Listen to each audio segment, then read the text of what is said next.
this is Chef Jennifer. We are going to make paella for you guys tonight. So we're going to walk through the entire process, and which we start with some olive oil in the pan here. Isn't that nice? Yes. And then we're going to add in our shrimp. Get them nice and toasted, and then we will go ahead and we will get continued on with olive. Look at this. Those nice shrimps.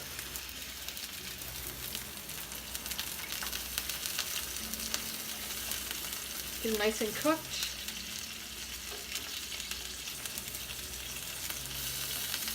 Sorry, I got some scallops mixed up in here. It's going to be mostly a seafood paella with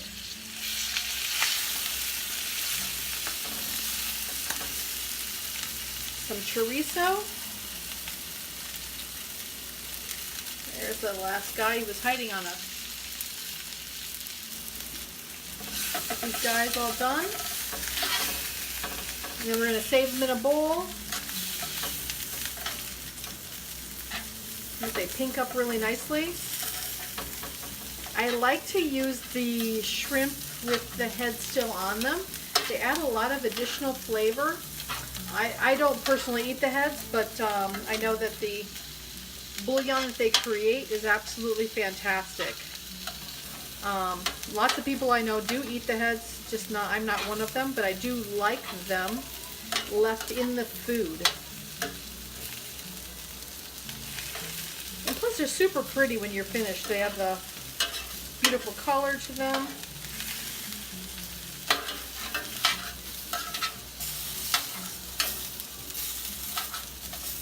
See how these pink up really nicely? I'm using a big paella pan, which is actually not the one I typically use for making lots of paella. This is more of a personal paella pan. This is an 18-inch pan. So I have it on my gas stove for about, with 2 burners going. So I have to move things around a little bit.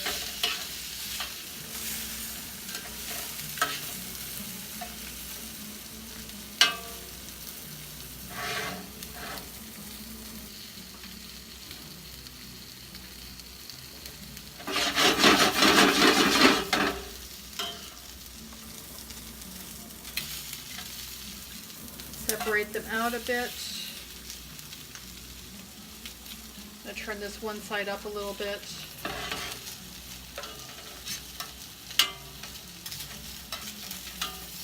Oh, look at those. Nice. And I already deveined them so that they will come apart really quickly when we're ready to eat paella. But they still have the heads on them so that they will create a nice sauce. I think we'll get them here in the, we'll get them all thrown in the, woo, tried to escape. I'm going to turn this down a bit. We're going to work on our onions, and we're going to put our onions, shallots, and fennel, and garlic. I love the onion, shallot, fennel, and garlic. Oh, another one tried to escape. He really tried to escape.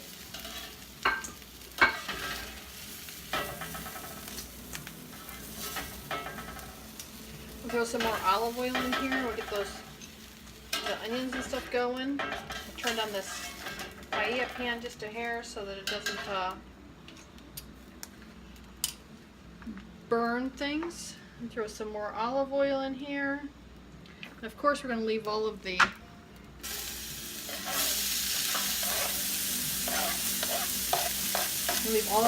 shrimp pieces in there. We're going to be looking for the onions to become translucent.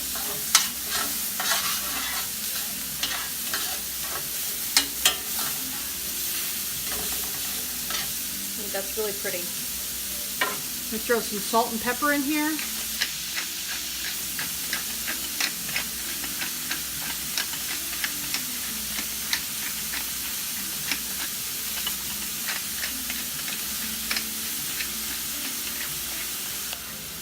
Ooh, that garlic smells fantastic. I wish you guys could smell this.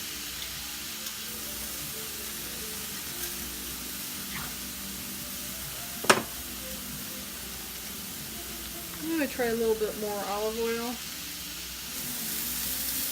Get these guys to steam up well.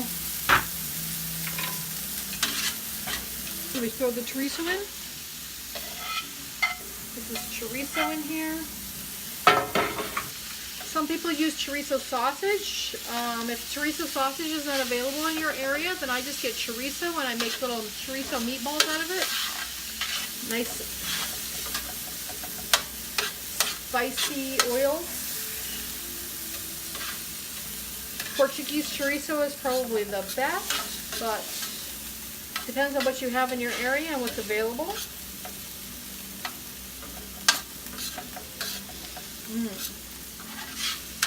It's looking good. Get the fennel in here. I love fennel. So we're going to throw some fennel in here.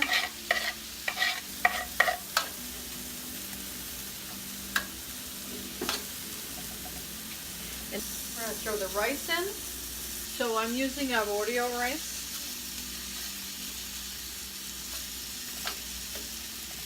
Thank you, honey. Now what I want is I want the rice to crisp up a bit. If the rice fries a little bit before you throw the fluid in, then it prevents it from becoming mushy or getting well, an odd texture to it. So I like it to become crispy.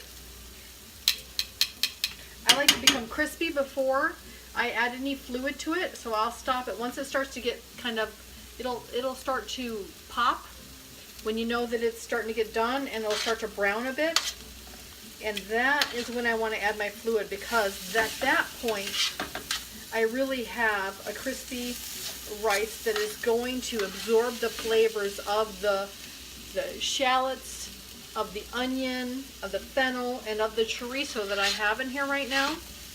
So when I add the chicken stock, all the shrimp, the mussels, and the scallops,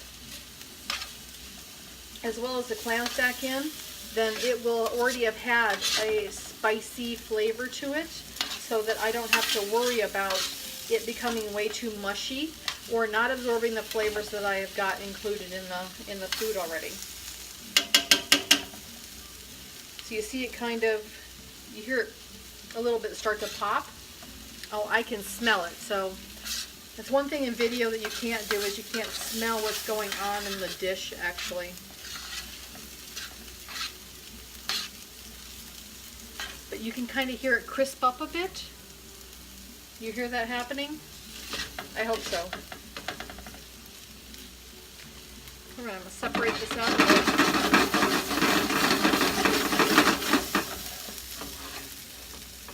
Smell that, isn't that great? I hope that rice is getting all of that chorizo smell and that flavor. I think so. We're going to throw a little bit of, you want wine first, is that what you want? You want wine first. So we're going to throw a bit of white wine. I usually use a Chardonnay. Today I'm going to use just a standard Santa Barbara wine. I use a Chardonnay or a white wine in order to stop the sauteing.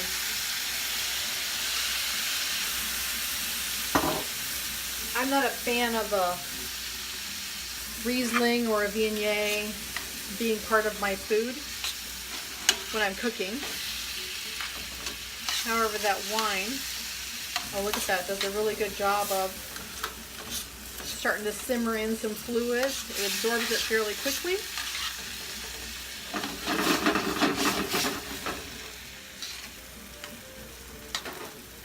I'm going to throw a little bit of lemon juice in here.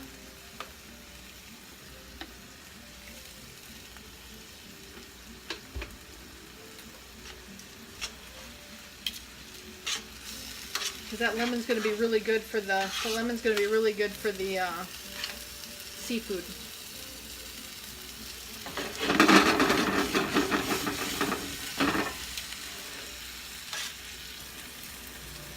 We're going to wait for a little bit more of this juice to be absorbed into the rice.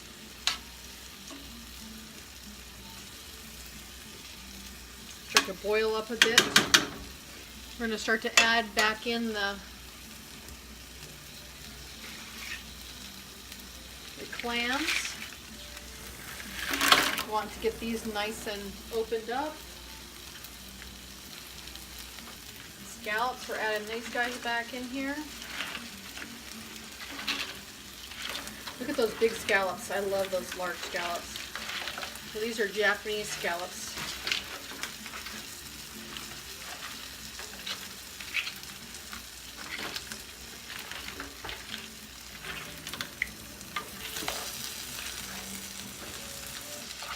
We're going to add these mussels. So these have already been cooked and cleaned and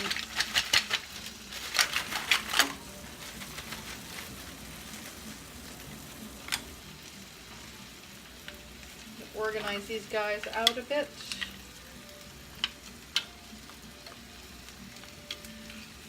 I think we're almost at the point where we're going to add in the bouillon and wait for the rice to cook.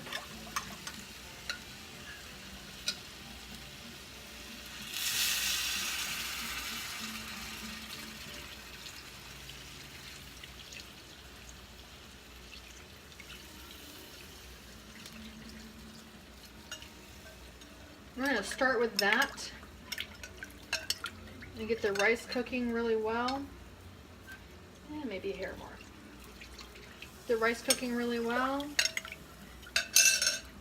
And then we will add in back in the shrimp and so on. It'll take about 20 minutes for this to happen. 20 to 30 minutes for this to happen.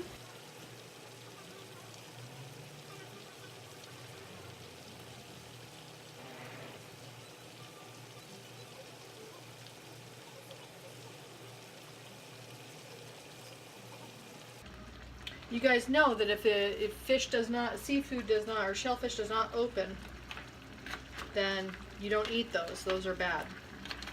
Right, so like this guy right here, he was completely closed and now he's open. So you don't eat shellfish that does not open.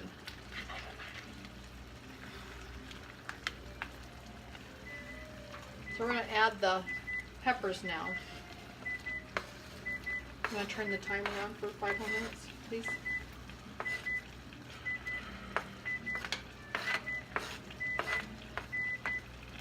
Cilantro goes on the very end. Beautiful colors. Starting to get those colors added in there. And the peppers. You know, peppers cook fairly quickly, so we want them to not be mushy too. We want everything to be nice and crisp and fresh.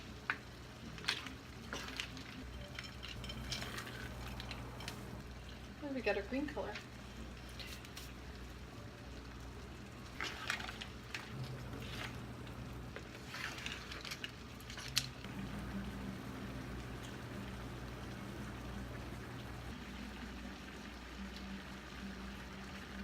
Do you think we should put the shrimp in? Oh, sí. Absolutely. I think we throw them around like this. And they will steam up nicely and finish cooking. Mm-hmm. Oh, look at them, they're beautiful.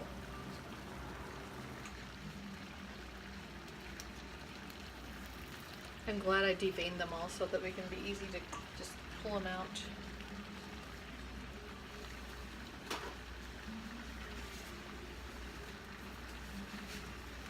I put the tomatoes in at the end because honestly, I don't want my tomatoes to be mushy.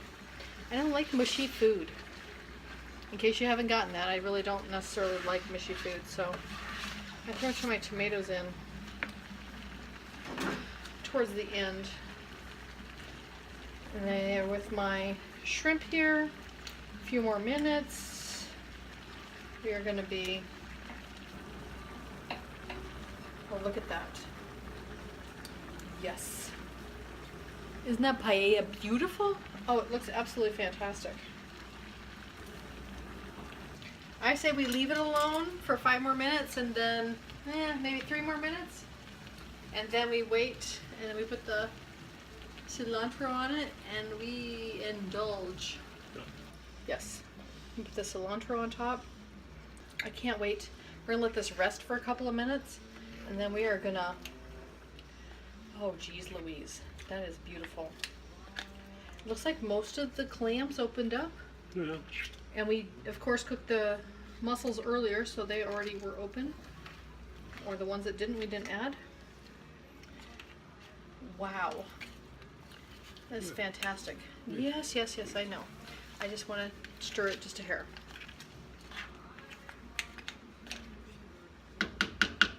We're going to let this sit for a couple minutes, and then we're going to serve it.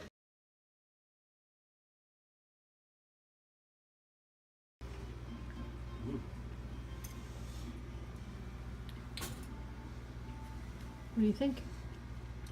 It's perfect. Absolutely perfect. Perfect. It's really perfect. A little bit spicy, that it's make it let's say interesting, and there are all the flavors of the fish, but with the meat of the all together. It's very perfect.